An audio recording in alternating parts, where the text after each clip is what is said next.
Las opiniones y comentarios expresados en el siguiente espacio son exclusiva potestad de quienes lo emiten. Esta empresa televisora exime su responsabilidad o participación en los mismos.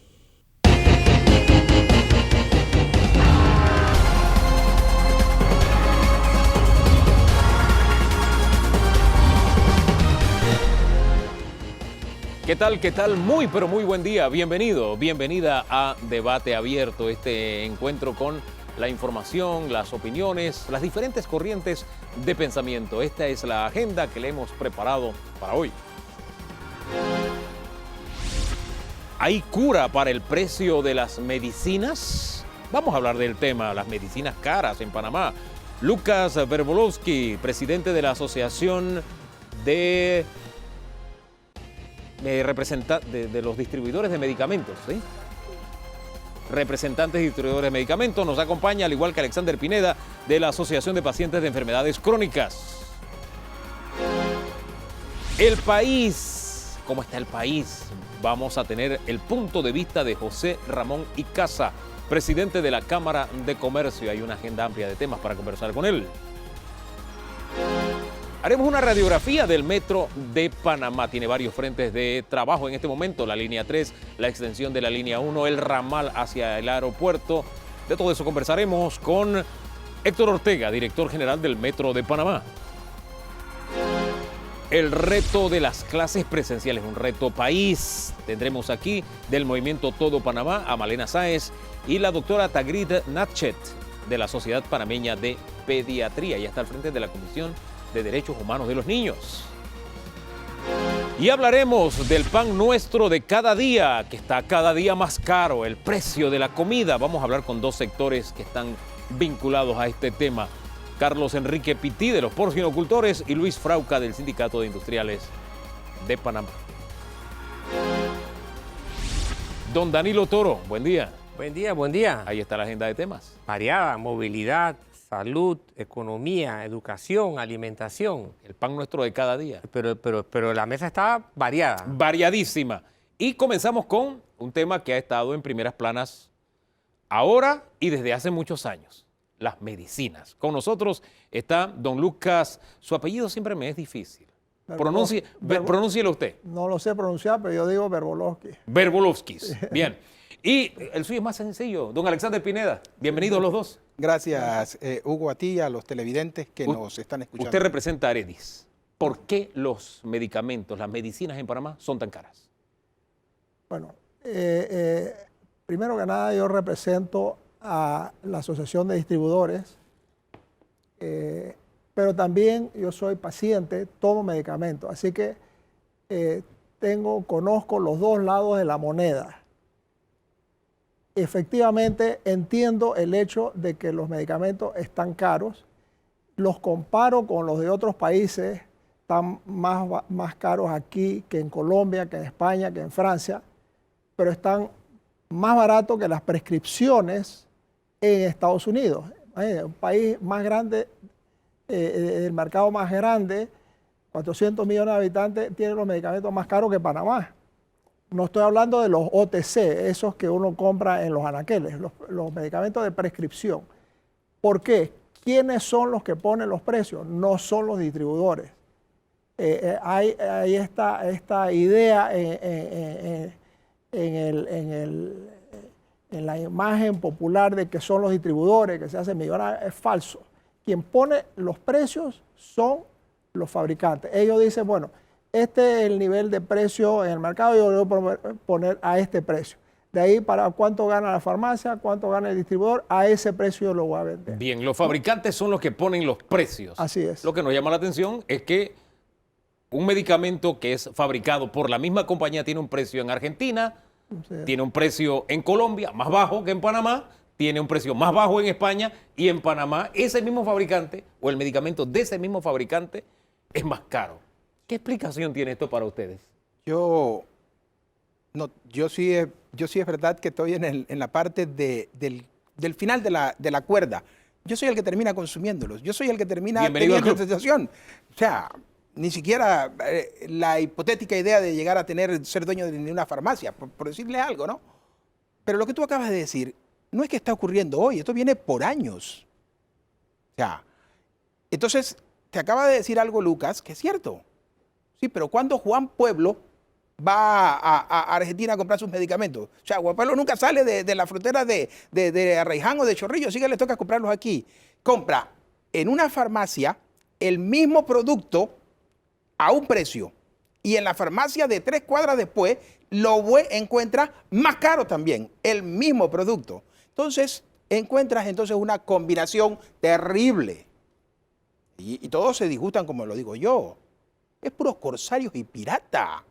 Desde el laboratorio con el distribuidor, que el distribuidor además termina siendo dueño de las grandes cadenas farmacéuticas, ¿verdad?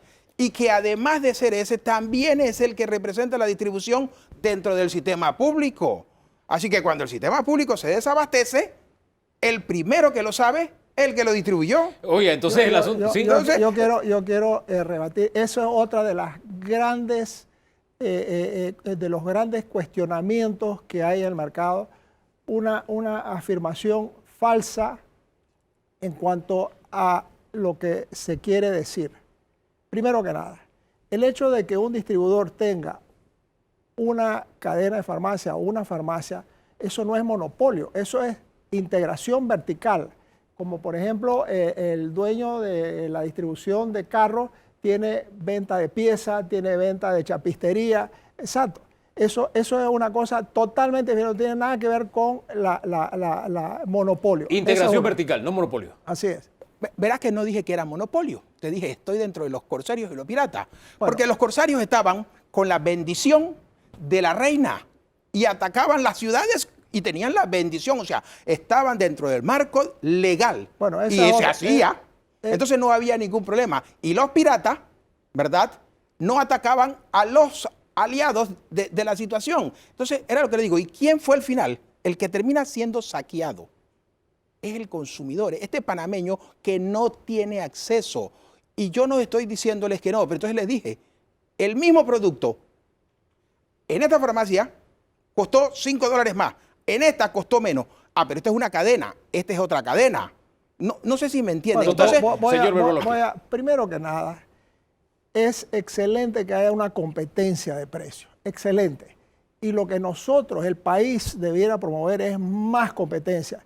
De hecho, debiera atraer laboratorios de genéricos, pero sobre todo de innovadores. ¿Por qué? Todos los días yo recibo aquí novedades que hay en el mundo, aprobados, no aprobados, la FDA, EMA. Aquí no hay ninguno. Todos los productos son viejos y ya los laboratorios fabricantes están saliendo de eso. O sea, estamos a la saga en cuanto a la actualización de medicamentos también. Atrasadísimo. No solamente que estén caros. No, por ejemplo, usted se acuerda a un ex canciller de la República, murió de fibrosis pulmonar. Su hijo también. Hoy en día se hubiera salvado. Hay productos que salvan eso. Hepatitis C, ¿cuántos no conocemos que tienen hepatitis C? Hoy en día hay tratamientos para eso. Y así los pacientes de mieloma múltiple, de esclerosis múltiple, es decir, eso todos los días salen novedades. Entonces, oye, y ese medicamento innovador que no tenemos en Panamá es más caro que el que tenemos caro, a propósito. Por eso les decía. Entonces yo lo veo desde este punto de vista. Qué suerte tengo que todos los planetas se alinean en esa conjunción y termina ocurriendo que el medicamento sigue siendo más caro para el panameño. Y algo que no lo quieren decir. La institución, entonces es ineficiente, las instituciones públicas. Yo quiero hablar del tema de las instituciones públicas en breve. Que serían el balance, el contrabalance exacto, de lo porque que el gran tenemos. problema es que la institución pública no me da lo que ya yo le pagué por adelantado en medicamentos y cuando voy a buscarlo al mercado, caro. Entonces, estoy atado de manos y pies. Don Danilo. Si hay algo que a mí me llama la atención es que aquí hay muchas cosas que están por explicarse, porque no es fácil comprenderlas.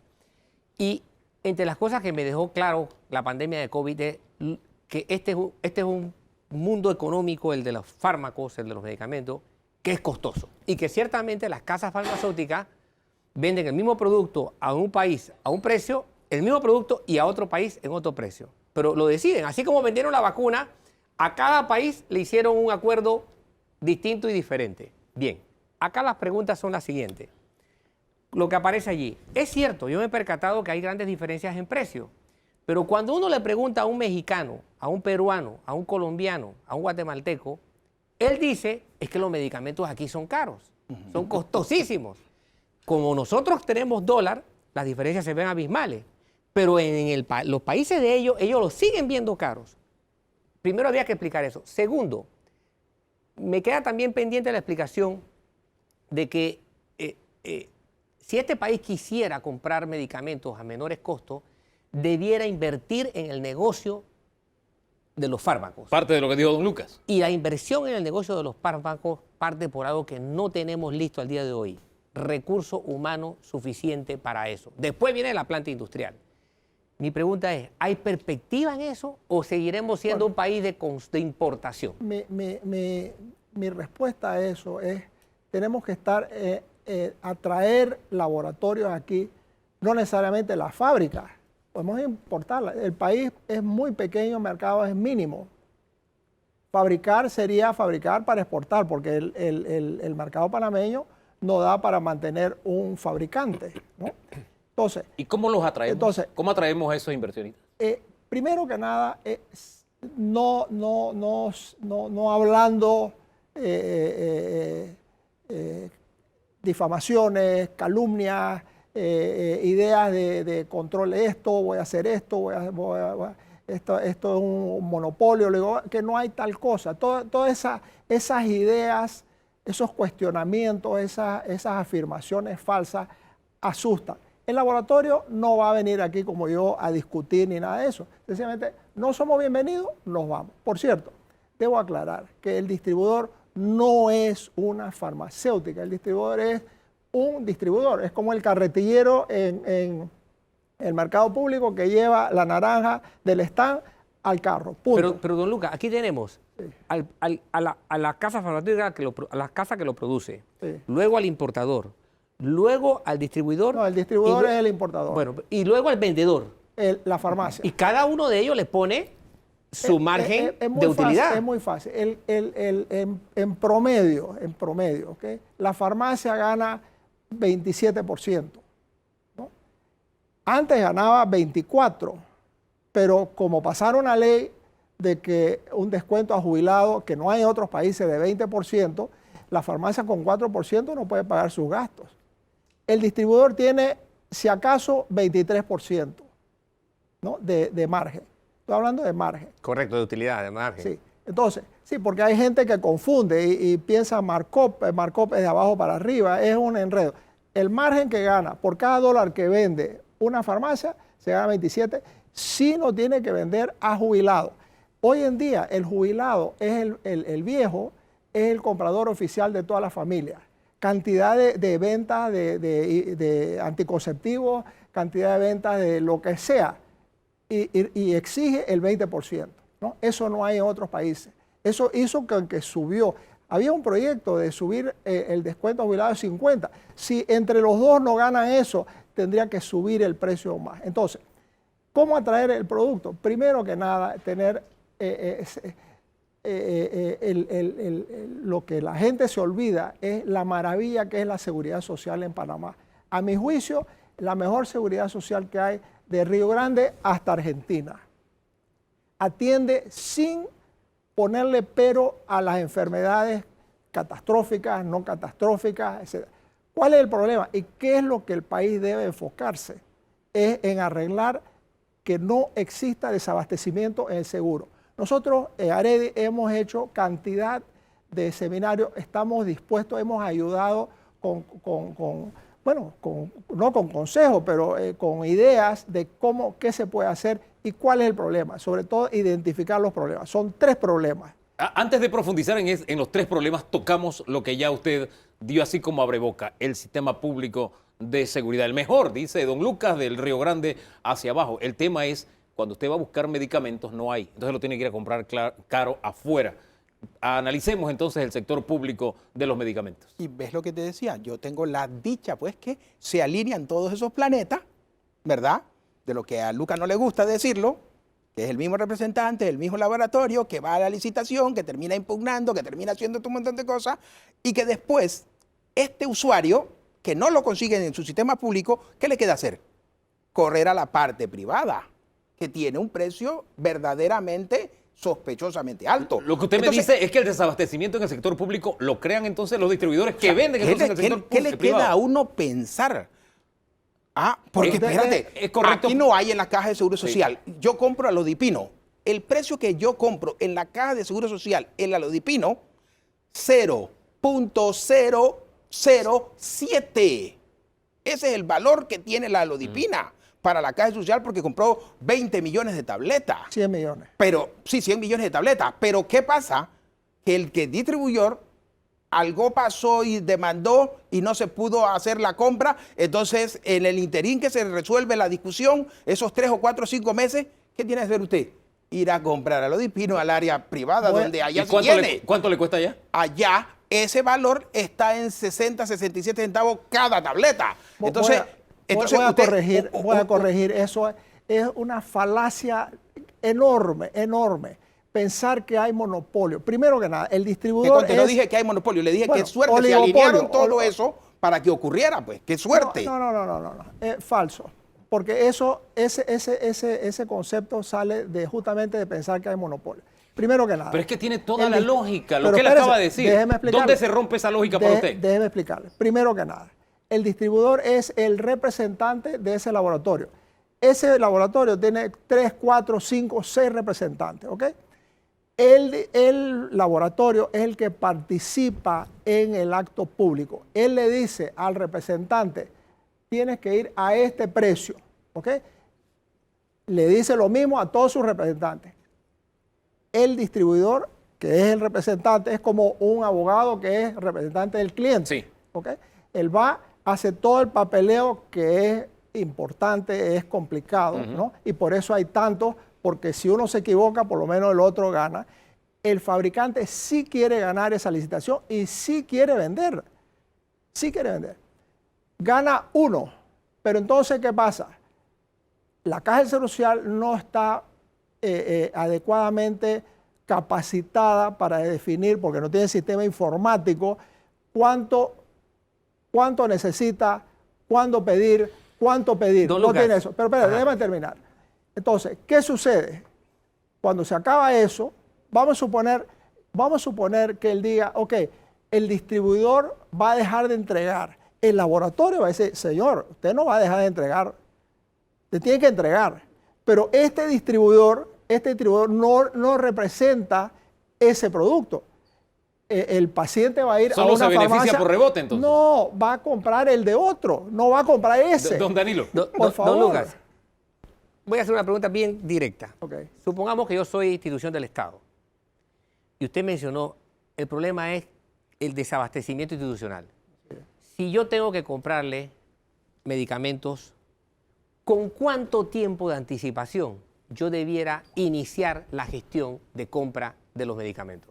Bueno, ¿Cuánto me consume en tiempo? Nosotros hemos participado en una comisión en la administración anterior, porque eso es lo que nosotros le decíamos al director anterior. Ustedes se demoran demasiado, no tienen esa capacidad. Ahí que se descubrió, con los funcionarios del mismo seguro, ahí, 16 meses para preparar una licitación. 16 meses. Dios mío. Entonces, o sea que lo que yo necesite para el 2023, si no lo hice hoy, no lo voy a tener. Y por eso, ese exceso de burocracia. Y por eso es que nosotros enfatizamos en los 3 puntos. Y número para finales, ni siquiera para número 1, sistema informático robusto. Saber qué comprar, cuándo comprar, para quién comprar, cuánto comprar. Eso es una cosa. Una vez que haya eso, los sistemas burocráticos son demasiado complejos. Y tercero, el personal. Cada vez que viene una administración nueva, cambian los jefes. La curva de aprendizaje es por lo menos 1 año. Wow. ¿no? Entonces, eso es una cosa. Pero la otra cosa importante, tenemos ya la música. Se nos acabó el tiempo para este segmento. Nos quedamos con ganas de saber más. Yo creo que tenemos que escarbar más en este tema. Eso es lo que yo los quiero invitar para que el próximo domingo, porque también se nos queda en el tintero que hay propuestas en la Asamblea y quiero que la analicemos desde el punto de vista de ustedes, pero será la otra semana. Quiero que quede claro que eso que él dijo es una teoría de esas que no tiene pie ni cabeza, porque el que vende no es el que va a vender el sistema privado. Yo solo le puedo terminar diciendo a tus televidentes que alguno que me pueda decir hoy día si los medicamentos que está comprando, que tiene que ir a comprar, no le son más caros que lo que le compró y que no siguen bajando. Todo lo que ellos me puedan decir, todo lo que ellos tratan de decir, ahora nadie es culpable, todo pasa y qué suerte. Pero usted que me ve, cada vez que va a comprar una acetaminofén, cada vez que va a comprar un medicamento, tiene que tomar la decisión si compra la pastilla o come, porque no le da oportunidad para otra cosa. Quiero terminar con este pensamiento. Sí. Cuando hay un problema de plomería en la casa, se llama al plomero. Cuando hay un problema de ebanistería, se llama al ebanista. Tiene que ser idóneo.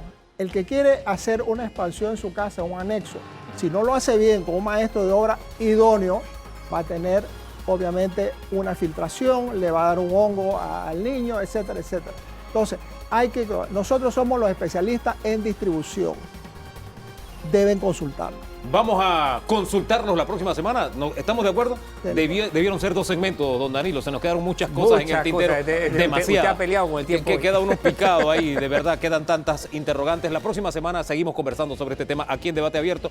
Permanezca allí. Vamos a hacer una pausa porque tendremos una visión país de un grupo empresarial que representa diferentes áreas del hacer nacional. Cámara de Comercio, Industrias y Agricultura. Su presidente estará conversando con ustedes en breve, aquí en Debate Abierto.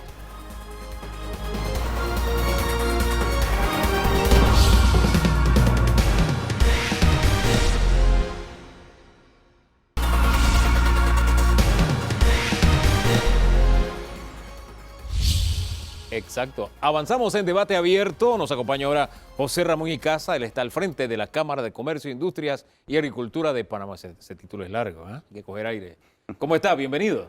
Buenos días, Hugo. Buenos días, Danilo, y buenos días a todos los televidentes que nos sintonizan en la mañana de hoy. Acabamos de hablar de los precios de los medicamentos. Le queda a uno ese mal sabor de que estamos pagando medicamentos, las medicinas sumamente caras en Panamá. ¿Hay alguna salida? Le pregunto a usted. ¿Hay propuestas en la Asamblea? ¿Argumentos de los importadores defendiendo su situación? Cada uno hablando para su lado. Al final, todos pagando medicamentos más caros. ¿Qué hacemos? Mira, definitivamente, Hugo, esto ha sido un problema de vieja data y tenemos que atenderlo.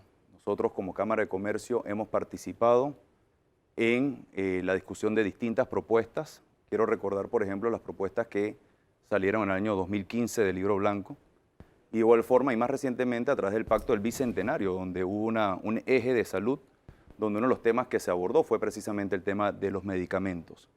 Esto hay que atenderlo en dos áreas. Primera área tenemos lo que es el medicamento a través del sistema de salud público y el medicamento a través del sistema de salud privado. En cuanto al tema del sistema de salud público, definitivamente que nosotros tenemos que atender el grave desabastecimiento que hay de medicamentos, porque todos somos obviamente perjudicados cuando no hay medicamentos en la Caja del Seguro Social o en el MINSA.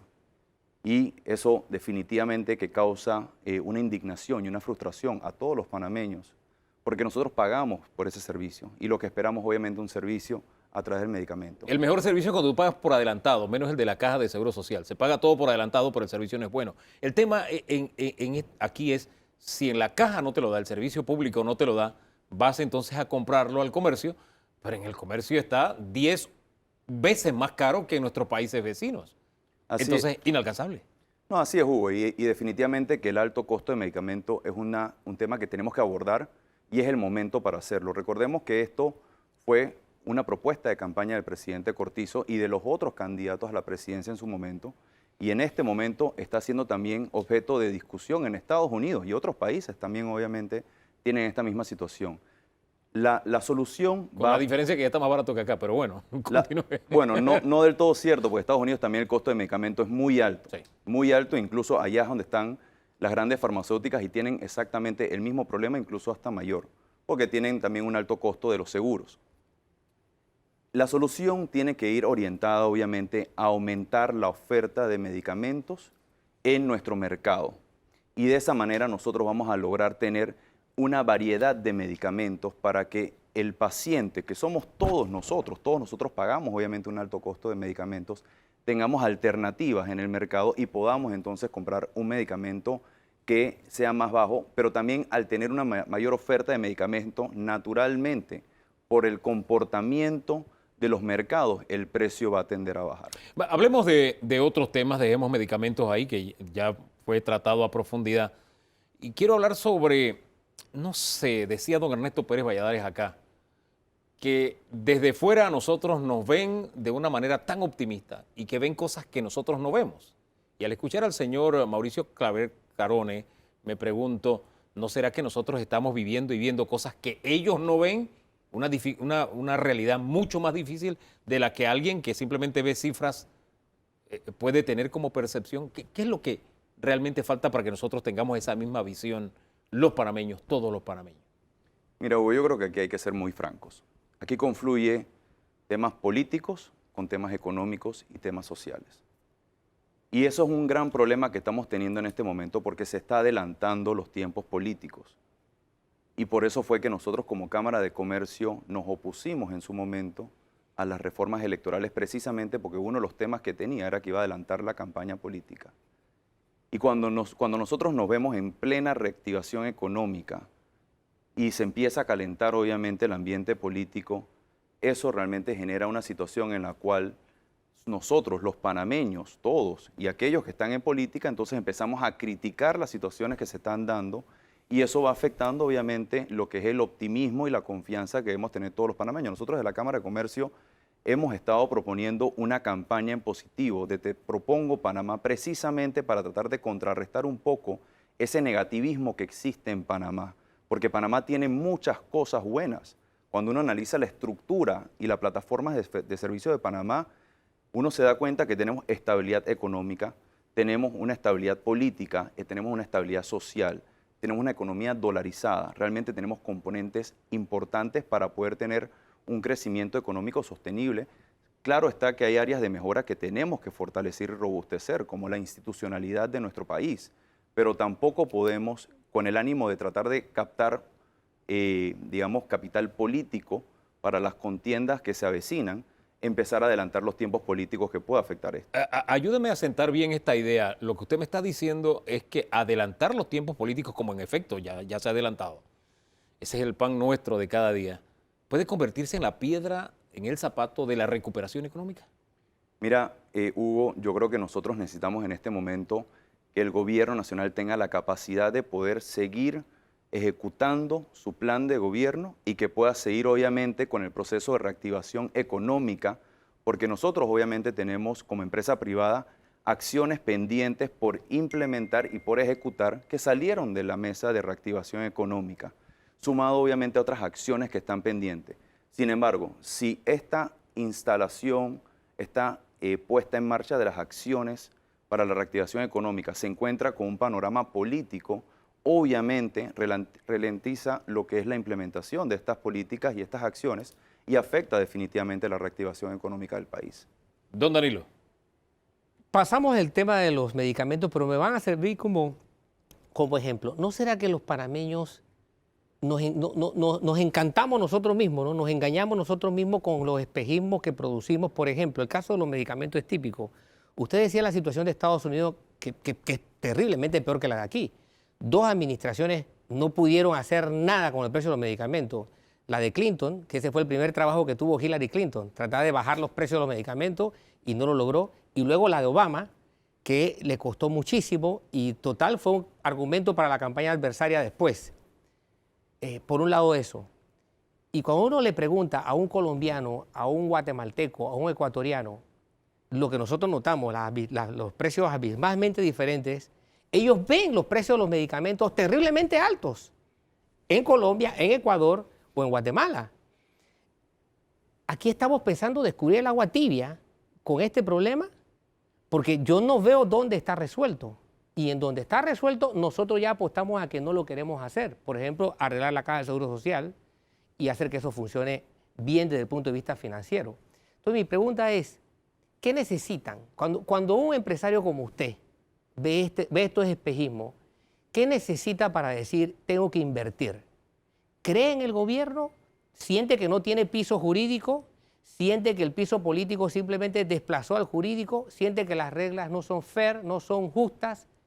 ¿Siente que la trampa se ha institucionalizado. ¿Cuál es el riesgo que usted siente? Mira, muy buena pregunta. Un empresario lo que necesita es tener un panorama claro que construya confianza en la inversión que va a realizar en el país. Y para nosotros poder tener confianza, primero necesitamos una estabilidad, como bien lo indiqué, política, social y económica. Segundo, es muy importante también tener un sistema de administración de justicia justo, oportuno e imparcial que construya esa confianza. Y tercero, también necesita un capital humano que pueda obviamente soportar las necesidades que tenga ese empresario para poder hacer una inversión en nuestro país. Tenemos que trabajar en las últimas dos. Nosotros nos sentimos cautelosamente optimistas con esta nueva junta directiva de la Corte Suprema de Justicia, la cual tiene que obviamente demostrarse y tiene que dar resultados para nosotros sentirnos optimistas y que se van a realizar. Los pasos que ha dado esta junta directiva de la Corte Suprema de Justicia van en la dirección correcta. Y por el otro lado, tenemos que trabajar en la educación. Y es por eso que nosotros hemos apuntado en la importancia del retorno a clase de manera presencial el 7 de marzo, pero no culmina ahí.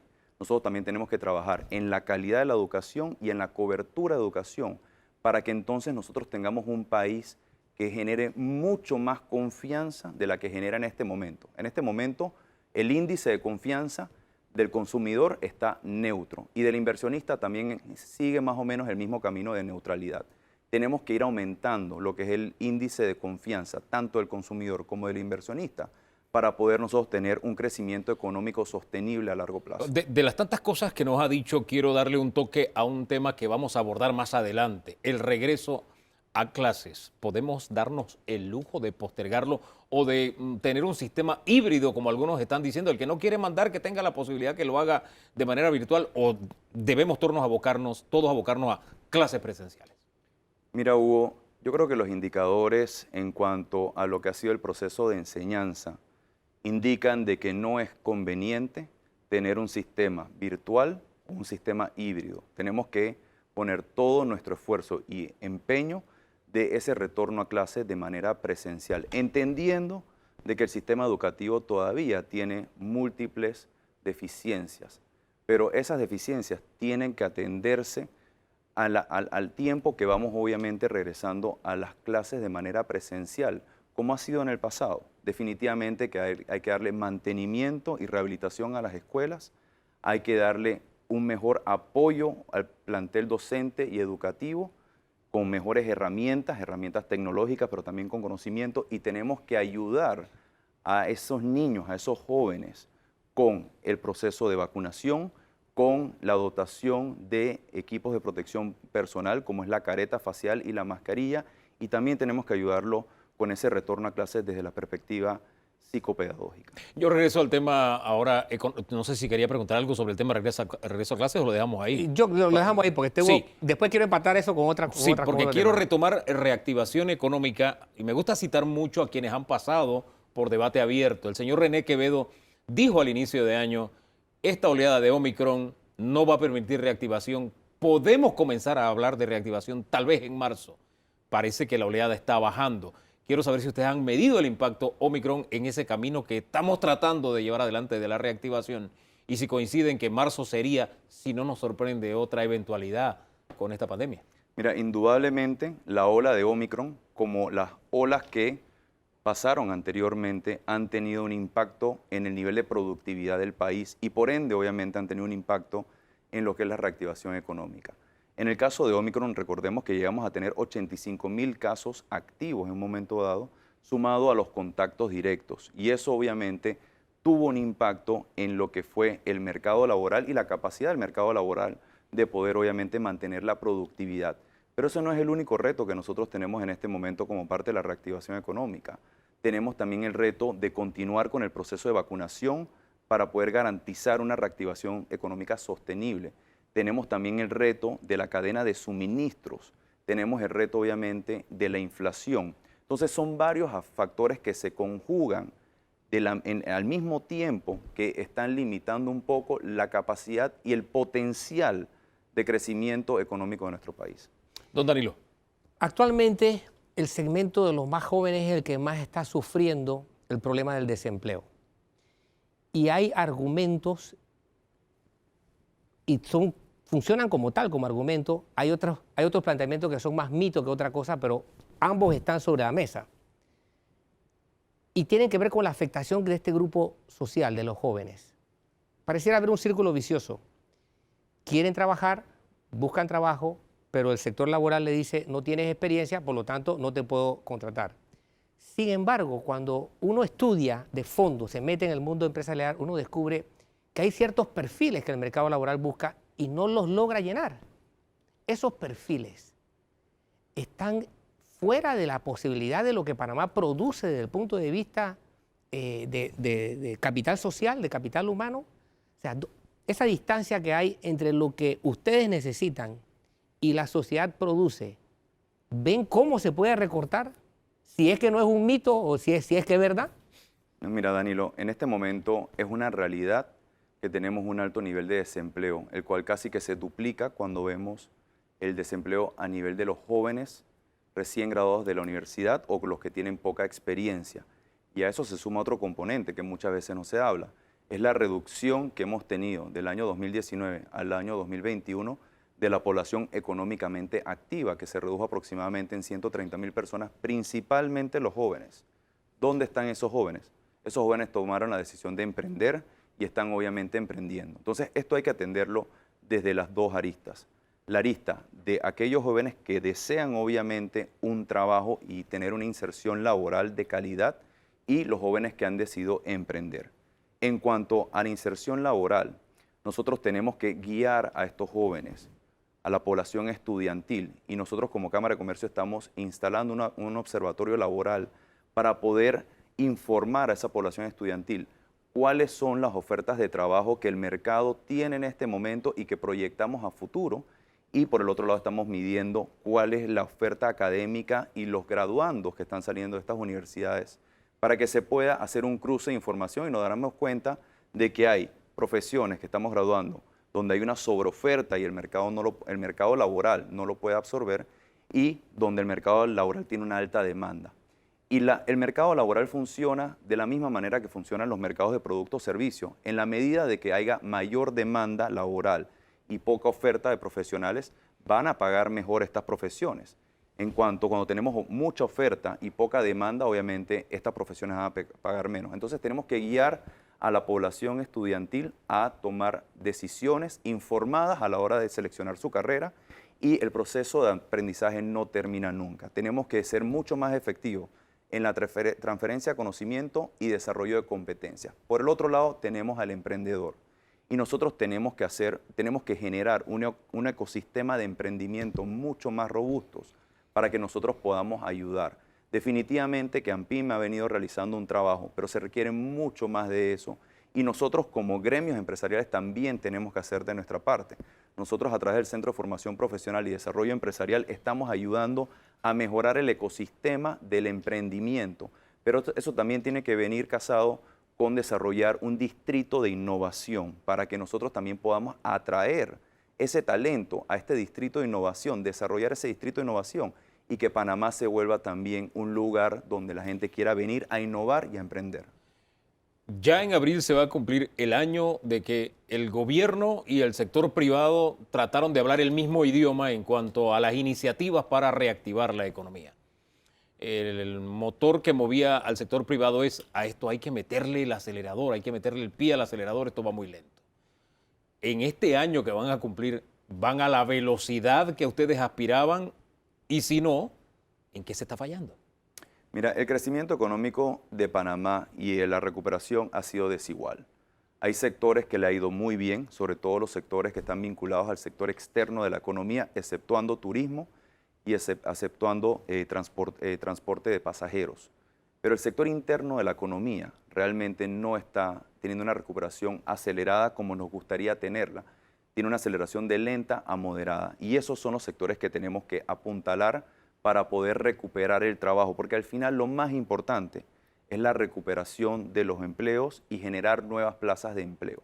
Las acciones que se propusieron y que fueron consensuadas en la mesa, 43 acciones, iban encaminadas a ese propósito, a atender la reactivación económica del sector interno de la economía que tiene mayor capacidad de generación de nuevas plazas de empleo y de sostener los empleos existentes. Y una de las acciones que nosotros más hemos impulsado es la creación de un fondo de riesgo compartido multisectorial que ayude a las empresas a poder acceder al crédito y de esa manera tener una mayor liquidez para poder acelerar el proceso de reactivación. Ahora, ¿pero se han logrado los objetivos que ustedes tenían o estos encuentros es mucho ruido y pocas nueces? Mira, yo creo que la primera etapa, Hugo, fue muy buena. Se lograron consensos de una manera muy rápida. Nosotros presentamos un total de 51 acciones y se aprobaron 43 con un porcentaje de acuerdos del 84%. Nosotros calificamos como exitoso el proceso. Sin embargo, el proceso de implementación, que es el más importante, porque lo más importante de un plan es la ejecución, ha sido lento. Y ahí hay área de mejora y tenemos que mejorar en la implementación de esas acciones. Bien, ese es el reto que tenemos por delante. Gracias por haber estado hoy aquí compartiendo en Siempre. Debate Abierto. En la siguiente sección vamos a hablar del metro. ¿Hay algo que le preocupe de este proyecto que ya está vaciando concreto en la línea 3 y demás? Bueno, indudablemente nosotros, todos los panameños, la Cámara de Comercio, está muy a la expectativa de cuál va a ser la solución para cruzar el Canal de Panamá. Obviamente había un puente, ahora se habla de un túnel y el sentimiento que por lo menos al interno del gremio es si va a poder este gobierno terminar a tiempo, por lo menos iniciar la construcción de la solución, ya sea el puente o el túnel. Y si va a ser el túnel, creo que todos los panameños tenemos que conocer realmente cuánto fue el ahorro y qué estamos ganando al hacer todo este rediseño del proyecto. Le prometo que vamos a comenzar conversando sobre ese aspecto con don Héctor Ortega, que está al frente del Metro de Panamá, pero será luego de esta pausa cuando hablemos sobre cuál es la radiografía del metro. En breve, aquí en Debate Abierto.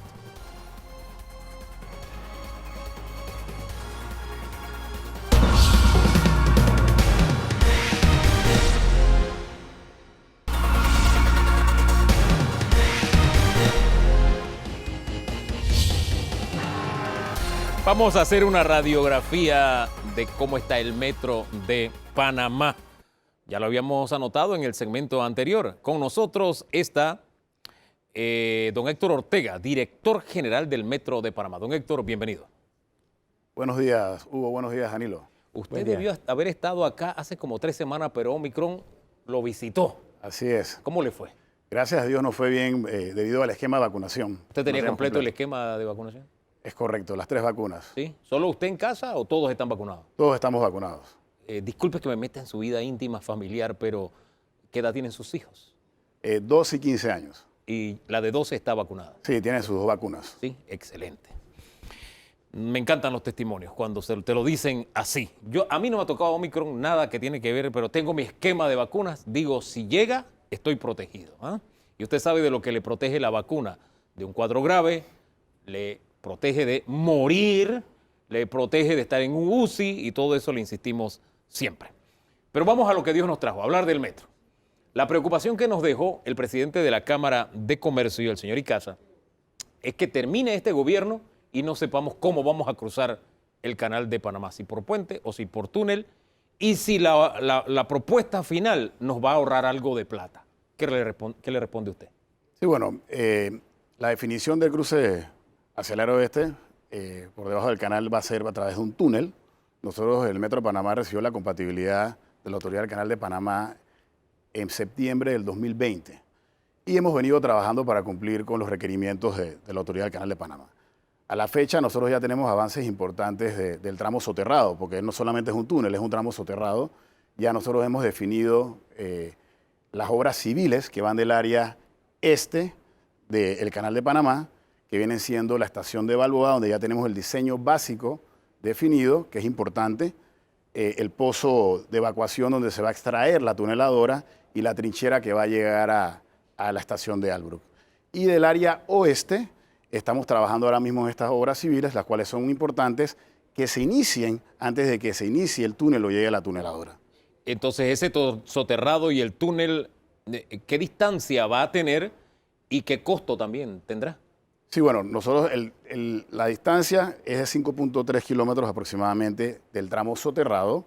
Nosotros hemos hablado ya anteriormente del costo neto de la obra, que anda aproximadamente de 400 millones de dólares. Eso quiere decir que eso es el costo ya neto, ¿okay? Porque nosotros sí estamos recibiendo un crédito al eliminar el viaducto de Albrook hasta la estación de Balboa, vamos más recto y nos eliminamos 390 metros lineales, lo cual ya tenemos ese crédito negociado con el contratista principal. Don Danilo. Sí, señor director, Metro es una obra que va más allá de la vida de los gobiernos. Es una obra a futuro y obligatoriamente cada gobierno tiene que enfrentarse a decisiones importantes. Felizmente, pese a las diferencias de dos administraciones, la de Martinelli y la de Varela, felizmente a Metro se le ocurrió hacer un plan integral de movilidad urbana sostenible para toda el área metropolitana entre los años 15 y los años 17, 18. Y es un horizonte de 30 años el que se han planteado. ¿Qué perspectiva tiene este plan con respecto a los trabajos que están haciendo a corto, mediano y largo plazo? Si lo están cambiando, si lo van a cambiar. ¿Es Metro solamente lo que se está haciendo con esto, con lo que la gente llama el tren y lo que implica eso? ¿O el Metro vive en un enjambre de otras redes para lograr una eficiencia para el público? Bueno, definitivamente el plan de movilidad urbana tiene que ser una solución integral. El Metro debe ser la columna vertebral de esta solución y de este plan, en el cual hay otros actores también, como el municipio, y que debe participar, y la ATTT también. Nosotros en el Metro tenemos un plan maestro al 2040 en las construcciones de las líneas del Metro, y al mismo tiempo cada 2 años actualizamos el estudio, porque esto es dinámico, del crecimiento de la ciudad. En estos momentos nosotros nos mantenemos actualizando los estudios, por ejemplo, del transporte público del área oeste, en base a la próxima apertura de la línea 3. En su momento debemos tener estos estudios porque es importante conocer para poder fortalecer los alimentadores que van a las estaciones del Metro. El Metro viene siendo la columna vertebral y nosotros interactuamos con el municipio y la ATTT y nos mantenemos actualizando estos estudios. Esa integralidad no es solo en la ciudad capital, se va hacia el oeste. Mientras usted está hablando, tenemos estos videos que están ilustrando nuestra conversación. Ya pasamos por Lomacobá, los trabajos que se están haciendo allí. Estamos en el área de Vista Alegre, pero también vi que esta semana o la semana anterior comenzó vaciado de concreto en línea 3. Ábrenos un poquito y actualícenos de lo que está pasando. Sí, nosotros tenemos objetivos muy firmes e hitos de alcanzar en la línea, ¿no? Nosotros iniciamos, por ejemplo, el patio y talleres de la línea 3 en Ciudad del Futuro. Ese es un terreno de 26 hectáreas donde hay un movimiento de tierra importante, donde ya se iniciaron las instalaciones de los pilotes los pilotes que se requieren para la construcción de las edificaciones de las galeras donde se dan los mantenimientos del monorriel, porque los monorrieles se van a quedar allá, van a dormir allá y la operación de la línea 3 inicia en Ciudad del Futuro. Al mismo tiempo, arrancamos donde los servicios públicos, no teníamos que reubicar los servicios públicos porque saben que a estas horas debemos reubicar servicios públicos antes de iniciar la instalación de pilotes. Así que hemos iniciado la estación de Ciudad del Futuro. Ya tenemos un avance importante en los pilotes de la estación de Ciudad del Futuro. La viaducto que va de Ciudad del Futuro a San Bernardino. ¿Es eso que tenemos en pantalla en este momento? Es correcto. Bien. A San Bernardino, y ahí podemos apreciar el vaciado de la primera pila, que es un hito importante. De 17 metros es esa pila que va a soportar las vías por donde soporta el monorriel. Así que eso es una de las áreas importantes que estamos ahora mismo interviniendo. Fíjese que hago énfasis en el tema de vaciado de concreto, porque no es solamente lo que genera la construcción del metro en sí, sino que al hablar de concreto ya estamos hablando del derrame que genera la construcción del metro, y me refiero al derrame en cuanto a generación de empleos y demás. ¿Qué cálculos tienen ustedes del impacto que está teniendo solamente línea 3? Bueno, el efecto multiplicador en los proyectos de construcción, cada dólar lo debes multiplicar por 2.2. Nosotros proyectamos trabajos directos e indirectos de aproximadamente 5.000 personas. En este momento ya directos tenemos 1.200 colaboradores. En enero del 2023 debemos tener el pico de mayor colaboradores. Progresivamente, a medida que los diseños se van aprobando en el metro, se van a estar iniciando nuevas actividades y vamos a estar contratando. Es decir, que el resto, todo este año, progresivamente este número va a ir aumentando. Hombre, y la onda expansiva es que la concretera, que también contrata ese camión que lleva usa combustible, usa llantas, en fin, así se mueve la economía de una obra de impacto como esta. Don Danilo. Director, un metro implica cambios de conducta de los ciudadanos para que pueda tener el efecto deseado al máximo grado, al máximo nivel. Este metro implica que haya, por ejemplo, playas de estacionamientos donde una persona pueda llegar con un auto a un lugar y se vea motivado a dejar el auto para montarse en el metro y poder desahogar un poco lo que tienen las arterias de vía pública para venir a Panamá. Sí, la línea 3 en particular se da inicio a la construcción de algunas plazas de estacionamientos en 3 estaciones, también intercambiadores de buses, de taxis y de otros modos de transporte. Así que sí se ha tomado en cuenta y se ha proyectado en la línea 3 es su preocupación. Y aquí en la ciudad, en la línea 1, en estos momentos, en la ampliación de la estación de San Isidro a Villasaíta, también estamos construyendo estacionamientos. ¿Dónde van a estar esos estacionamientos del de Villasaíta y cómo va ese tramo a propósito? Bueno, ya esa obra inició en enero del 2021, dimos la orden de proceder.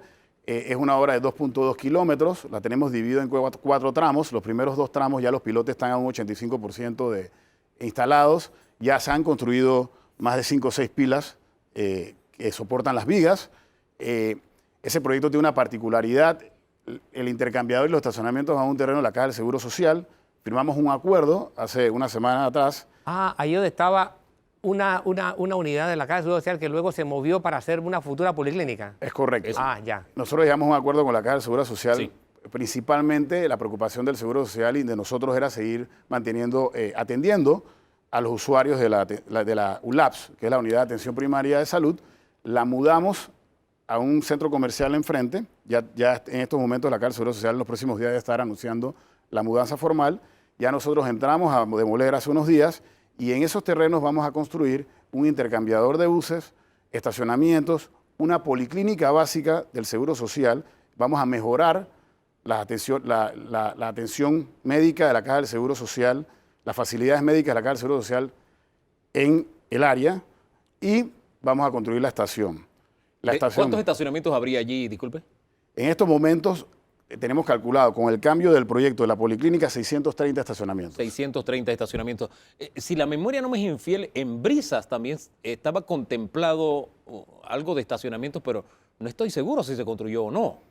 No, nosotros no tenemos construidos en este momento ni unos estacionamientos en el entorno del metro. Esos son los primeros estacionamientos. Estos son los primeros, ¿verdad? Sí, estoy hablando del plan original. Estoy tratando de hacer memoria. Disculpe que vuelva a la línea 3, porque si bien es cierto, hacia Panamá Norte hay un gran volumen de usuarios, la línea 3 tiene algo especial, porque del sector oeste hacia Panamá se mueve una mayor volumen de futuros usuarios.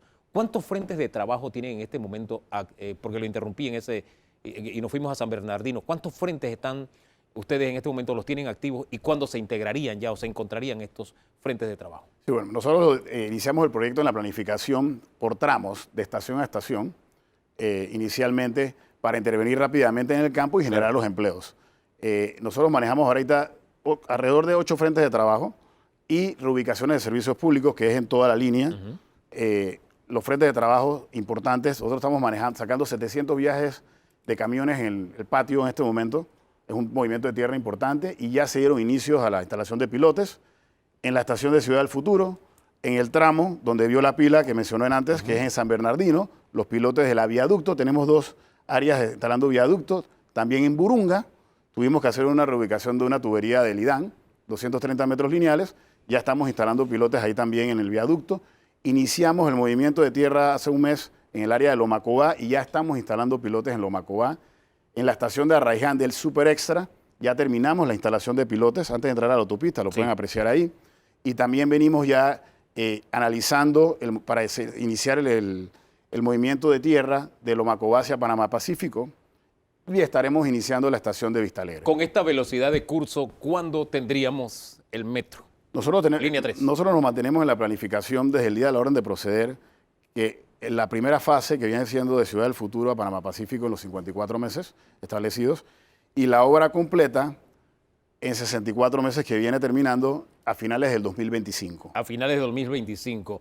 Hace un mes y medio más o menos estuvo por aquí en Cara a Cara el ministro de Obras Públicas y habló de la posibilidad de extender el metro hasta La Chorrera. Usted no tiene idea la cantidad de gente que escribió con ese pronunciamiento. El punto es cuán concreta es esa posibilidad en este momento. ¿Es real o es un plan a futuro? Bueno, nosotros siempre lo hemos visto real. Como le hemos mencionado, nosotros tenemos un plan maestra del 2040. Estamos construyendo ahora mismo la línea 3, la fase 1, y los proyectos de la extensión de Vía Saíta y el ramal al aeropuerto. En este momento estamos evaluando el cupo presupuestario. El cupo presupuestario y actualizando los estudios de factibilidad, que son los pasos previos a una posible construcción de la extensión hacia Chorrera. Y lo estamos estudiando en este momento. El cupo presupuestario, que es importante, como sabemos los presupuestos están apretados, pero sentimos que es natural extender esa línea. También debemos entender que debemos construir primero la primera fase, que es de Albrook a Ciudad del Futuro, y cuándo debe ser la interfase del inicio de la construcción de Ciudad del Futuro hacia Chorrera. Cuando termine esta fase entonces de Ciudad del Futuro, ¿comenzaría Chorrera o sería algo en simultáneo? Si logramos resolver el tema financiero, es probable que sea simultáneo ya en una etapa final de la construcción o en el medio del cronograma que estamos revisando en este momento, el inicio de la extensión. Don Danilo. Director, del 100% de los profesionales que consume esta obra, ¿cuántos son de factura panameña? ¿Cuántos panameños profesionales están trabajando del 100% de lo que usted está demandando ahí? Me gusta esa pregunta, Danilo. Nosotros siempre hemos promovido a los panameños, los profesionales. Para nosotros es importante la transferencia de conocimiento, ¿no? Hemos construido línea 1, línea 2.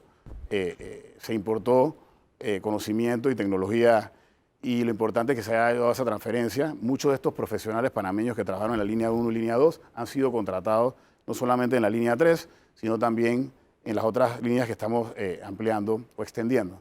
Así que nosotros, lo que es mano de obra laboral, yo consideraría que por lo menos un 95% es panameña. Hay una gran parte que es del área oeste. Y en la parte administrativa, por supuesto, estas grandes corporaciones también tienen su equipo y las leyes laborales nos los permiten con un porcentaje de confianza y han traído su equipo técnico experimentado, pero hay una gran parte de panameños laborando en esta obra. Mientras usted hablaba, en pantalla veíamos la animación de, bueno, ahí va el área, lo que sería el soterrado, ¿verdad? Pero anteriormente veíamos, ahí inicia el soterrado para pasar el canal, pero anteriormente veíamos lo de la playa de estacionamiento, que es un tema crucial para el usuario, ¿no? Poder de verdad dejar el auto y cambiar a metro y de esa forma desahogar la ciudad, que a la postre de alguna forma es lo que busca un servicio como este. Ahora bien, hay dos cositas con las que quisiera cerrar. Hay un tramo, el tramo del aeropuerto, no sé si ya eso se terminó, falta algo, ¿cómo andamos con ese tramo? Sí, el ramal al aeropuerto está proyectado para entrar en operación en el primer trimestre del 2023. Tenemos un avance importante en la obra civil. Esta obra se licitó en su momento en dos componentes. Primero, la obra civil, que ya tiene un avance de un 85%, está en temas acabados en las estaciones del ITSE y el aeropuerto internacional de Tocumen, y la parte ferroviaria, que entró después de la pandemia, porque sí tuvimos algunos atrasos con las fábricas en Europa, pero ya tienen un avance de más del 50% y nos mantenemos con el objetivo de ponerla a operar el primer trimestre del 2023. Ahí hay que comprar nuevos trenes también entonces. En estos momentos no tenemos la planificación, no tenemos planificado comprar nuevos trenes. Nosotros teníamos planificado comprar unos trenes en el 2021 a raíz de la pandemia, que la demanda bajó sustancialmente. Nosotros, la administración actual, nosotros decidimos posponer esta compra de trenes. Sin embargo, la tenemos planificada y proyectada para el 2023 o 2024. Con los trenes que tenemos podemos manejar el ramal al aeropuerto. El gran proyecto nacional que se aviene en unos días es el retorno a clases presenciales, es decir, habrá un mayor volumen de usuarios, los jóvenes estudiantes que tienen que usar el metro. ¿Qué reglas van a regir y si hay alguna planificación especial en horarios y demás? Y digo reglas en cuanto al tema bioseguridad. Sí, por supuesto. Como sabes, la metrocultura ha sido nuestro hilo conductor. Desde que se inició la operación del metro, ha sido importante para nuestros usuarios el comportamiento que ellos deben tener dentro de nuestras facilidades. En estos momentos estamos haciendo un plan, ya que son 2 años que los estudiantes no toman nuestro metro. Estamos haciendo un plan a través de la metrocultura de fortalecer la comunicación y apoyar a los estudiantes de cómo deben moverse dentro de nuestras instalaciones en el metro, y las medidas de bioseguridad que todavía se mantienen, también las estamos reforzando. Es decir, estamos reforzando esto. También vamos a reforzar nuestra cantidad de trenes en las horas de inicios de clases, que es importante para estar preparados. ¿La demanda en cuánto se dispara en un año escolar presencial?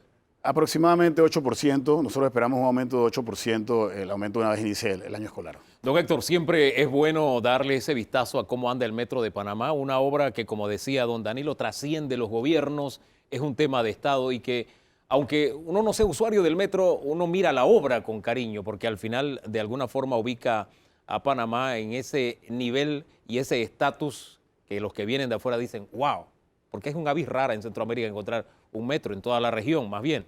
Y nos da un prestigio, nos da un nivel, nos da un estatus, y qué bueno saber que vamos avanzando. Y hay que recordar algo, este es uno de los metros que de costo más bajo para el usuario. Ese es otro detalle. La tarifa. En cuanto a tarifa y demás, eso sigue igual, se mantiene. ¿Hay algo en el horizonte? Por ahora se mantiene.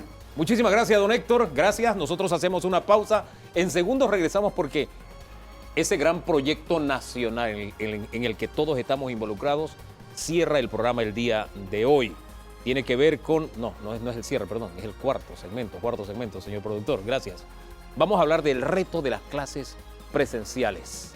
Tenemos dos fuentes que nos van a orientar porque ellos están empecinados en que nosotros tenemos como país que enfrentar esta tarea. ¿De quiénes se trata? Lo sabrá en segundos.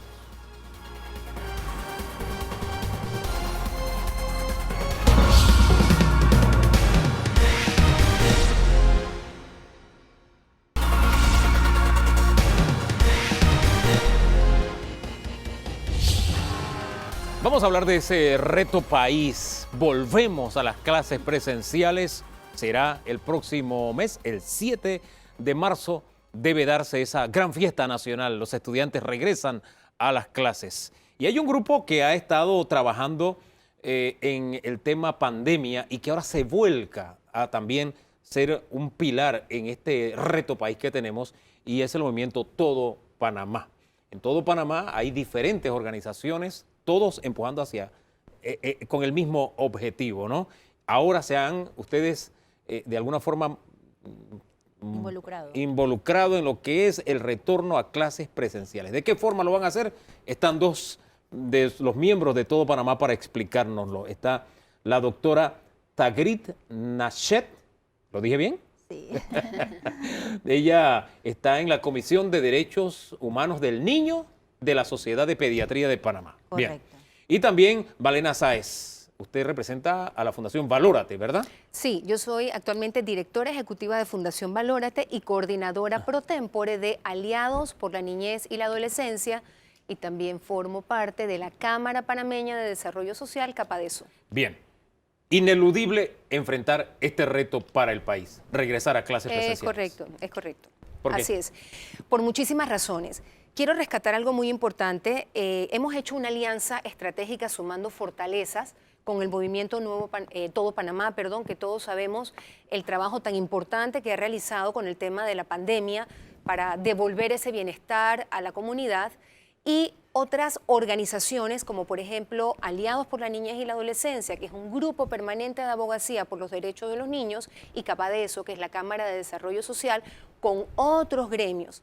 Desde el día 1 que inició la pandemia, todas las organizaciones no gubernamentales, agremiadas, estuvimos alertando sobre las graves consecuencias que esto iba a traer a la niñez y a la adolescencia, toda vez que nosotros estamos en territorio evidenciando lo que está pasando con la niñez y con la adolescencia.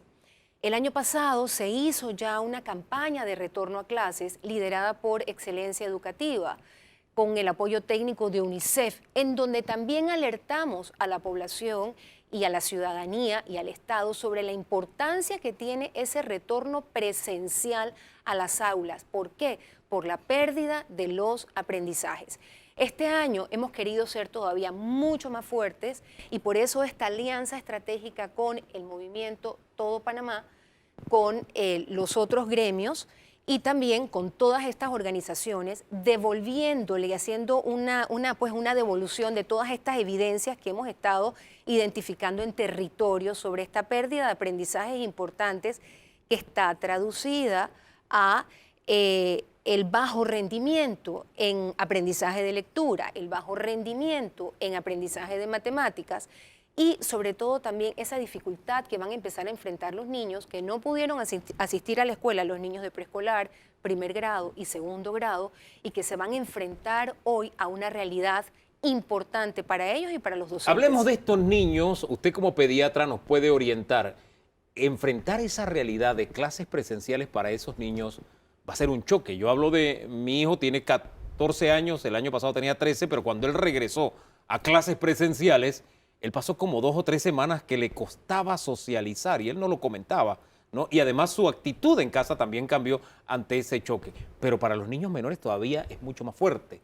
Oriéntenos. Correcto, don Hugo, muy buenos días, gracias por la oportunidad. En representación de la Sociedad Panameña de Pediatría, estamos comprometidos con el logro, la búsqueda y el mantenimiento precisamente de ese bienestar físico, mental y social de la niñez y adolescencia panameña.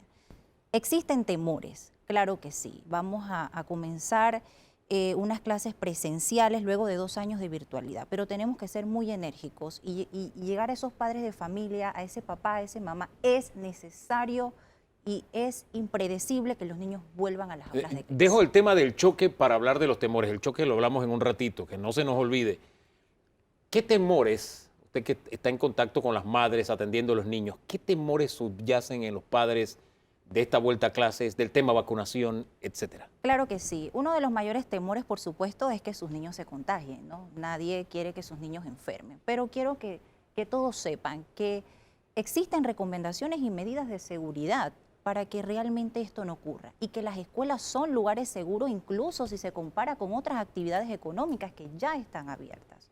Así que medidas de seguridad como que obviamente medidas que hemos estado promulgando y que vamos a seguir haciéndolo porque es nuestro trabajo informar. El uso de mascarillas mayores de 2 años, el lavado de manos, el gel alcoholado, el alcohol, medidas en las escuelas, por ejemplo el distanciamiento, que los docentes sean los que se movilicen entre aulas y no los alumnos, evitar las aglomeraciones, que merienden en su escritorio, protocolizar los manejos. ¿Qué va a pasar? Que sepa tanto los administrativos como el personal docente y el estudiante en varios escenarios. Si se me enferma un niño, si es un contagio directo, un contacto directo o está presentando síntomas que pueden ser un COVID.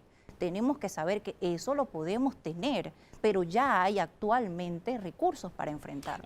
Todavía me queda el tema choque, no quiero que se me olviden, lo dejamos allí, pero quiero saber qué va a hacer todo Panamá para que esos temores que puede tener la población de alguna forma vayan disminuyendo, ese estrés vaya disminuyendo y sientan lo que le está diciendo y se convenzan de lo que está diciendo la doctora, de que las escuelas son sitios seguros versus, qué sé yo, los centros comerciales, que usted lleva a los niños al parque, a los centros comerciales. Bueno, la escuela es un lugar seguro también.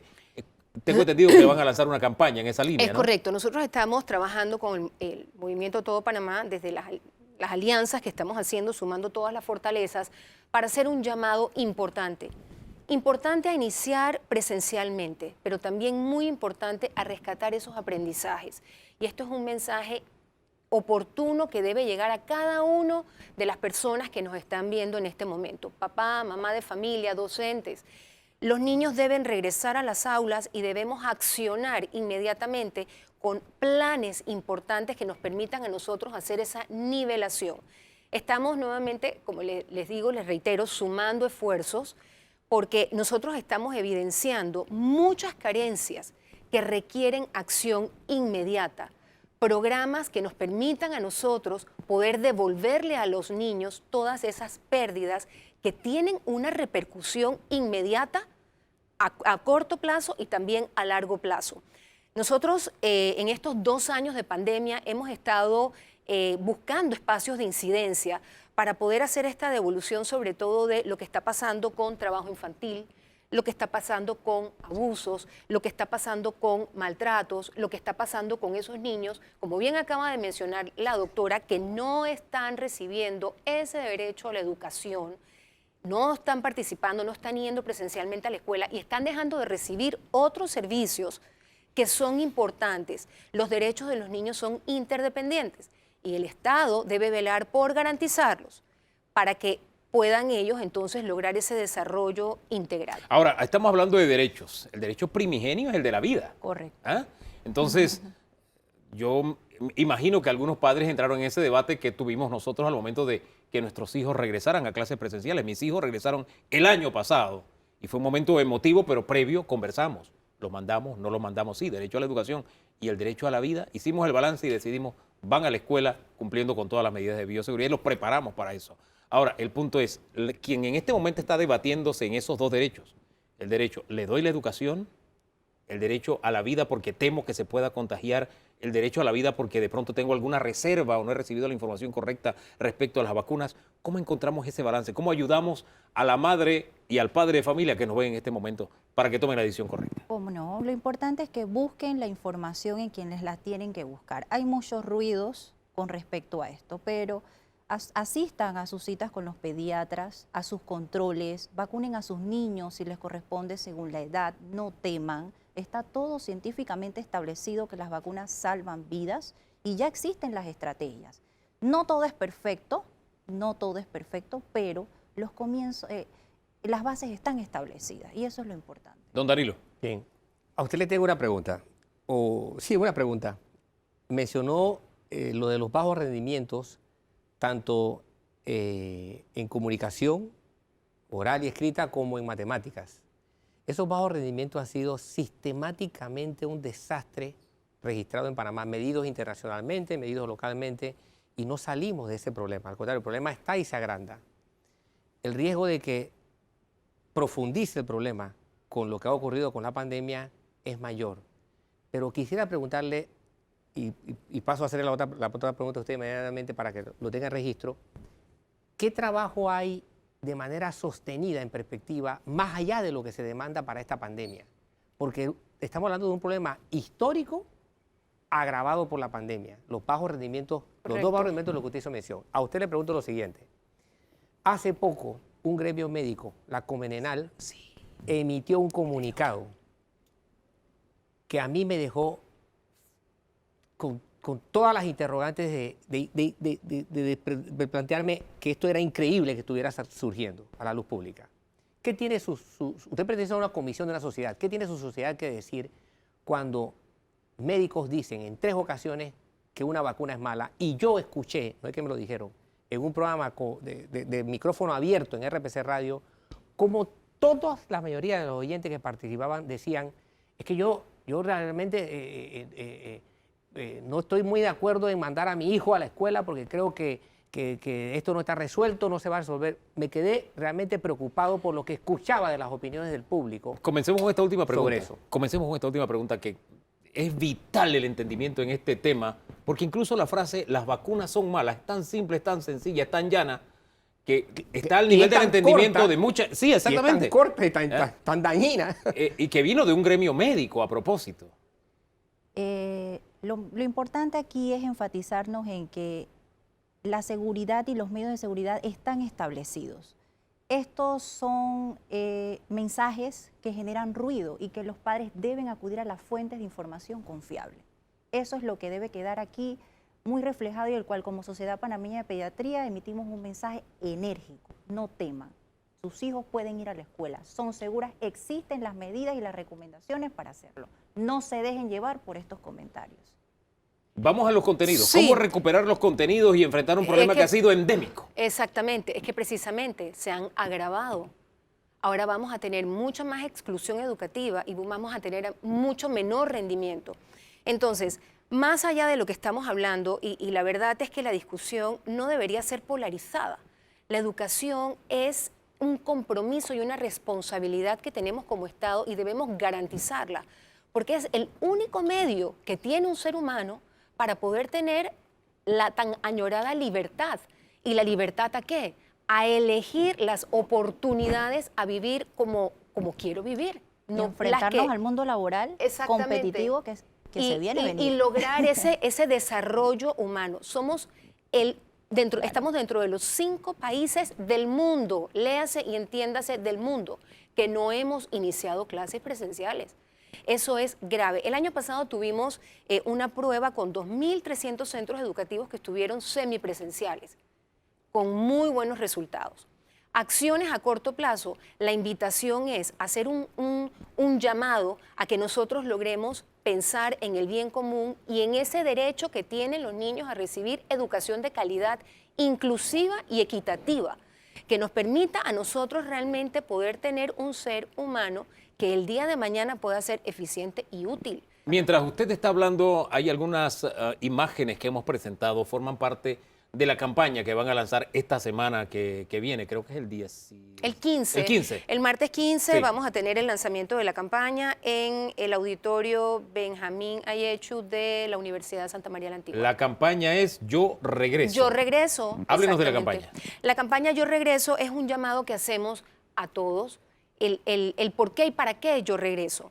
Nosotros hoy en día nuevamente como organizaciones sin fines de lucro que tenemos tanta oportunidad de poder hablar con los niños y poder recibir esa retroalimentación de los niños, evidenciamos que el niño quiere volver a la escuela. Los niños han perdido estructura, los niños han perdido organización. Los niños, si les preguntamos cuánto estudian, cuando quiero, cuando puedo. Eso es lo que hemos logrado en 2 años de pandemia.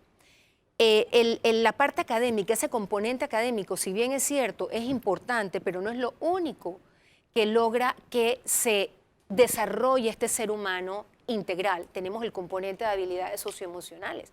Tenemos también las distintas maneras que tienen los niños de aprender. Están los niños con necesidades educativas especiales. Virtualmente es muy difícil poder brindar esa atención y esas adecuaciones importantes que necesitan los niños. Entonces, el llamado que nosotros queremos hacer con el Yo Regreso es Yo Regreso para darle a yo como mamá, yo como maestro, yo como docente, esa comunicación, esa participación, esa presencialidad del docente con el niño es importantísima. Es el lugar seguro donde están los niños. Allí reciben otros servicios como nutrición, vacunación, y durante todos estos años hemos tenido a los niños de alguna manera en un estado de vulnerabilidad. Oye, hay muchos hogares que no pueden brindarle eso a los niños y que el Estado se los brinda a través de los servicios de la escuela. Disculpe, el tema del choque, ya me iba a ir a otra pregunta y se nos está acabando el tiempo. Ese choque al que van a someterse los niños, principalmente los más pequeños en este regreso a clases, ¿qué consejo, qué recomendación le daría usted como pediatra a esos padres, madres de familia para que los vayan preparando? Porque no es fácil un niño que no ha estado en un salón de clases ahora enfrentarse a esa realidad. Ok, lo desconocido siempre genera temor, y más por supuesto en los niños que son muy vulnerables. Pero es importante que los padres de familia sean optimistas y positivos de que todo va a salir bien, y poco a poco se van a ir subsanando todo lo que vaya ocurriendo, y el niño en un momento se va a adaptar, porque como seres humanos todos nos adaptamos. Así que pienso que ese choque se va a ir paulatinamente mejorando. Y yo agregaría allí también a los docentes. Exacto. Los docentes se van a enfrentar a grados, a salones multigrados, con distintos tipos de aprendizaje. Los niños no van a tener el mismo nivel.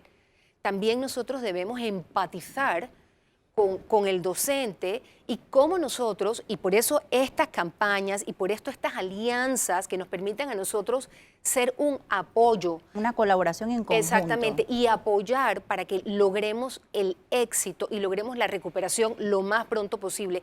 El docente se va a encontrar con este tipo de dificultades también, y el docente requiere también recursos, herramientas, y que les brindemos esa oportunidad para que no sea un choque, no solamente para el padre de familia, también para el docente y también para el niño, que lo hemos de alguna manera sacado de esa estructura y lo vamos a volver entonces a incorporar. Y que es el sujeto y objeto de la educación, eso es lo que perdemos a veces de vista.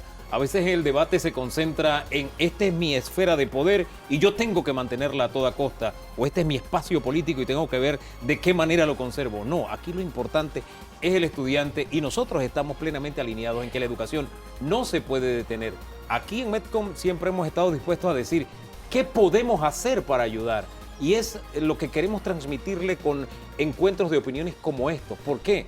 porque es el reto país que tenemos después de tener a los niños 2 años en casa a través de clases presenciales. Sí, nos hemos esforzado, pero nada sustituye la clase presencial. Así que bienvenida a esa iniciativa de Todo Panamá y toda la orientación que nos han dado la doctora, su nombre me es difícil, Natchet.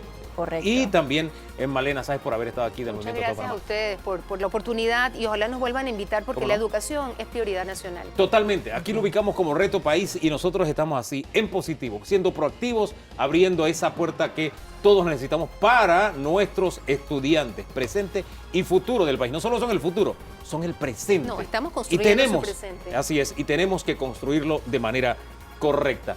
Buscar por qué podemos hacer en vez de decir no lo podemos hacer. Incluso ya es ustedes están colaborando. Gracias. Es una pausa a la que vamos y al volver estaremos hablando del pan nuestro de cada día, que cada día está más caro.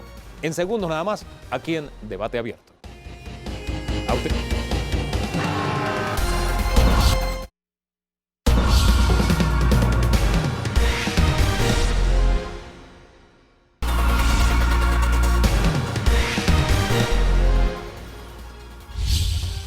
Hablemos de el pan nuestro de cada día más caro. Eso es lo que está pasando en Panamá. Y los cálculos, por lo menos de ACOVIPA, es que no hemos llegado al tope. El techo de aumento será a 6 meses. En 6 meses llegaremos a la cifra más alta del precio de nuestra comida. Pero antes de hablar de este tema con nuestros invitados que cierran hoy, Luis Frauca del Sindicato de Industriales y Carlos Enrique Pití de los porcinocultores de Panamá, quisiera enlazarlo con el segmento anterior porque vamos a un paso histórico. En menos de un mes debemos iniciar clases presenciales. ¿Qué criterio tienen los industriales sobre este paso que vamos a dar? Y si consideran es algo irreversible, inevitable, tenemos que ir hacia allá. Tenemos que abrir. Gracias primero. Y sí, debemos ir a clases. Importante, una preocupación que tenemos es la brecha que se ha aumentado con estos 2 años de COVID, la falta de presencia, la falta de una educación adecuada. Y nos preocupa en 2 o 3 años, ciertamente, qué profesionales entran a la universidad, qué muchachos entran a la universidad y qué profesionales vamos a tener nosotros disponibles. Hay una alta preocupación. ¿Cómo lo ven los porcicultores? Bueno, como una muy buena noticia la decisión de iniciar clases presenciales. El sector agropecuario trabaja en el área rural, que es donde está la mayor pobreza, y mucha de esta pobreza está sustentada en la poca educación que tienen las personas en el campo, motivo de un sistema educativo que no está dando el resultado. Nosotros en nuestras granjas recibimos personas que tenemos prácticamente que enseñarles a sumar y a leer, pero con ellos tenemos que trabajar porque las granjas están en el área rural. Y con estos 2 años, esa realidad que usted dibuja debe ser mucho peor. Mucho peor y nos tiene muy preocupados las empresas agropecuarias invierten mucho educando a su gente para poder que trabajen correctamente con los animales y se logren los niveles de producción que se buscan. Ahora, vamos al tema que nos ocupa en esta última sección de Debate Abierto y es el alto precio de la comida en Panamá. Se han disparado los precios. ACOVIPA dijo, oye, no hemos llegado al techo, esto va a seguir aumentando hasta mediados de año. Quiero saber si los 2 sectores que ustedes representan tienen el mismo criterio. Esa palabra del señor de ACOVIPA es especulación. Si yo tuviera la bolita mágica enfrente, a lo mejor no estaría sentado en esta mesa. Estamos especulando sobre lo que está pasando a nivel internacional. Lo que sí es claro es que si el precio de la comida sube, no es por culpa del productor panameño. El productor panameño no le están pagando más, de hecho le están bajando los precios que le dan al productor. En el caso del cerdo ya hemos perdido 10 centavos por libra, pero eso no llega al consumidor. Es un tema que tiene que ver con la cadena de comercialización más que con el sector primario. ¿Cómo lo ven los industriales? ¿Sí, seguirán aumentando los precios o es especulación, como dicen los porcicultores? A ver, es la parte del efecto importado. Estamos hablando de 3, 4 subidas de costos, materiales y materias primas solo en el año pasado y siguen aumentando. Estamos hablando de unos fletes que son 5 veces mayor hoy de lo que era antes en el 2019. $4.000 de China, hoy están en $18.000, $20.000. Se espera que aumenten más. Eso no tiene ningún efecto sobre el valor del producto que ya aumentó. Y sobre esos 2 factores, flete, costo del producto y seguro, pagamos impuesto de importación a ITBM de todo lo que se importa. Entonces, allá hay un efecto importado del aumento de precios. y ahora tenemos un aumento de combustible que va a aumentar los costos de distribución, y ese aumento de combustible del petróleo también va a traer aumento en los empaques y envases para los alimentos. Si nos vamos directamente a alimentos, es probable que sí vayan a subir. Pero lo que acaban de mencionar es cierto. Desde la producción, llámese industria o agroindustria, al punto del consumidor, hay que revisar. Hay que revisarlo. Ahora bien, me quedo con la primera parte de su respuesta porque nos habló del aumento, de los aumentos que se dan o el impacto que se da por lo que está pasando en el mundo. Pero, ¿qué explicación tenemos de que haya una producción local y que se les baje los precios y eso no llegue al consumidor? ¿Dónde se está quedando eso? Precisamente en la cadena. Es allí donde se queda todo este diferencial del valor con el que el consumidor final llega a comprar sus alimentos y no está llegando al productor primario. Eso es una realidad, está demostrado, y le hemos pedido al gobierno que le diga a Codeco que haga los estudios necesarios para demostrar dónde están las utilidades. Cuando un sector comercial puede estar generando, y ese es su derecho, 30% más, sector pecuario, agrícola, si genera 10 cuando le va bien o 14% es bastante. Ahora, parte de lo que ustedes producen precisamente es el sector que usted representa, lo consume, los industriales, lo que producen los porcinocultores tiene que pasar por manos industriales para que haya un producto acabado. Por supuesto. Esa disminución que ha habido, ¿por qué, por ejemplo, de los productos que ustedes nos dan, no se refleja esa disminución?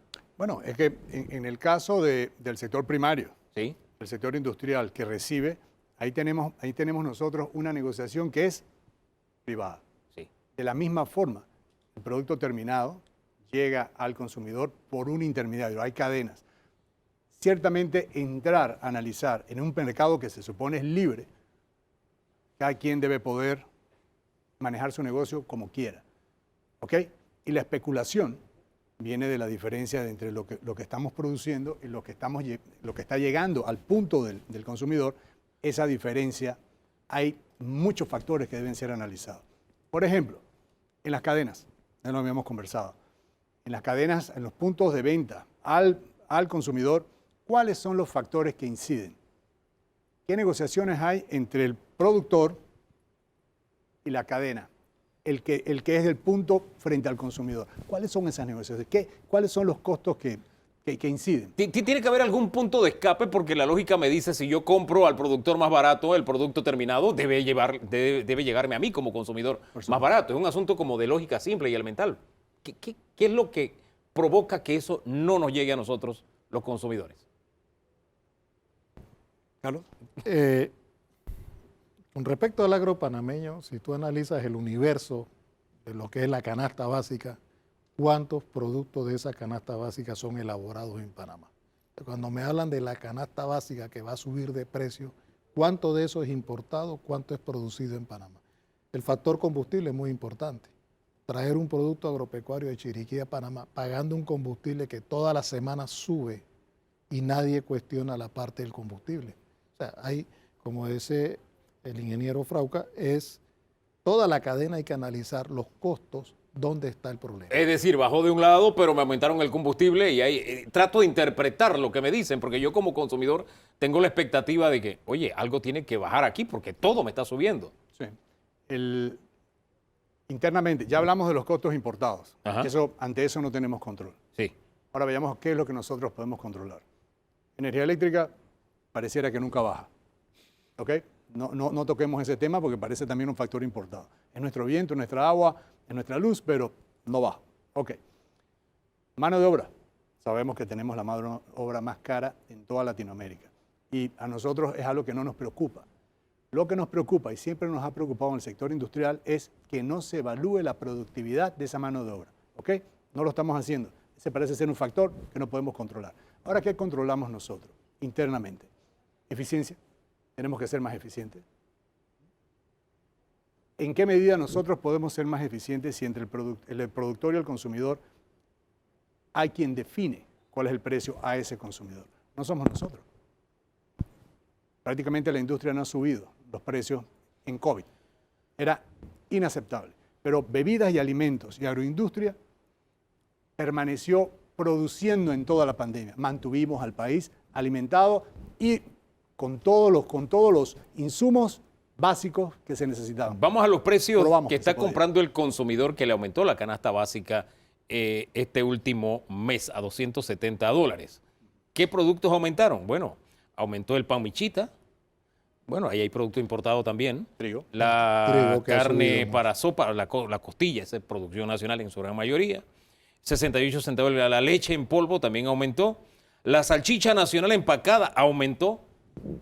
Ahora, Eso fue lo que impulsó que la canasta básica aumentara. A propósito. Ahora, hemos probado muchas cosas y se cayeron varios mitos, ¿no? Con el gobierno anterior se congelaron precios y eso probó que no reprime nada, al contrario, lo que hace es que cuando se levantan los precios, el aumento todavía hace más abismal las diferencias.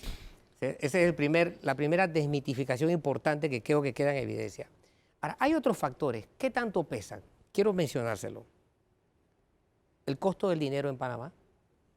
2, el tamaño del mercado. ¿Producimos para Panamá o producimos para el mundo? Si Correcto. es para Panamá, el costo unitario debe ser carísimo porque este es un pedacito de mundo. Lo que significa ¿qué? ¿Qué significa cuando producimos en Panamá para los nuestros? ¿Dónde tenemos que poner nuestros ojos? En la exportación. Si tenemos bienes, Efectivamente, por tenemos eso. que poner Por eso quiero que lo Ok. calibre, ¿no? Fíjense. 1, el costo de dinero. 2, el tamaño del mercado. 3, la corrupción.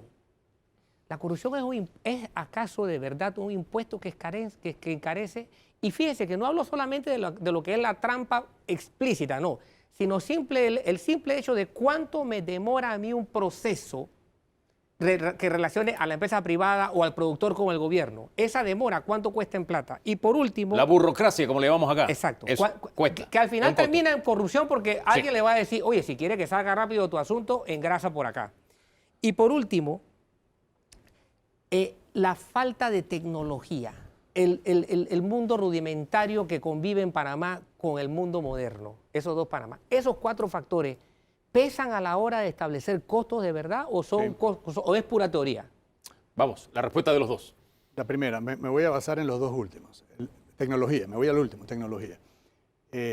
Empresas, estamos tratando de traer inversión de alta tecnología. ¿Cuál es uno de los primeros factores? Hay 2 factores que son de los dos últimos. Hay 2 factores que inciden en la inversión local y extranjera.